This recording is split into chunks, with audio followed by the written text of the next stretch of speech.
အားလုံးပဲမင်္ဂလာပါကျိုင်းတို့မျိုးရဲ့နာမည်ကြီးတရားချက်တန်ကျိုင်းတို့အခင်ရောင်းတဲ့ဆိုင်ကိုတွားရောက်လေ့လာကြည့်ကြရအောင်လွန်ခဲ့တဲ့3နှစ်လောက်တော့တကင်ကိုမှ90ကျပ်ထဲပါအခုတော့တကင်ကို100ကျပ်ဖြစ်သွားပါပြီ100ကျပ်တိုင်ကင်ဆိုတာအခုဗီဒီယိုမှာမြင်ရတဲ့အသားကင်အချောင်းလေးတွေပါဒီဆိုင်မှာ100ကျပ်တန်အသားကင်အပြင်ငါးကင်ဝက်ဥကင်ဝက်အသေးကင်ဝက်နှစ်ရွက်ကင်ကြက်သားကင်ရှက်ဥချောင်းကင်ဝက်ဥချောင်းကင်အကင်မျိုးစုံပြီးရင်တော့အကင်နဲ့တွဲစားတဲ့ကောင်းညင်းတို့ကိုရရှိနိုင်ပါတယ်အခြားအကင်မျိုးစုံကတော့အကင်ပေါ်မူတည်ပြီးတော့မှ1500 2000ဆိုပြီးတော့ဈေးနှုန်းအဆအဆရှိပါတယ်အခုဗီဒီယိုထဲမှာမြင်တွေ့ရတော့မကင်ရသေးတဲ့အသားကင်ချောင်းလေးတွေပဲဖြစ်ပါတယ်အသားကင်တဲ့အခါမှာလည်းတစ်ခါတည်းမကင်ဘဲနဲ့မှထပ်ခါကင်တာကိုတွေ့ရပါတယ်အရင်ဆုံးတစ်ခါကင်မယ်ပြီးလို့ရှိရင်တစ်ခါကင်ပြီးသားသားချောင်းတွေကို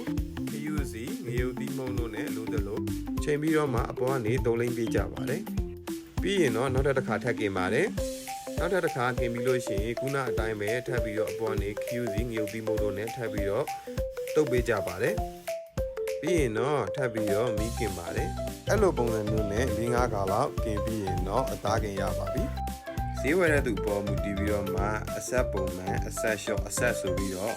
ကင်ပေးကြပါတယ်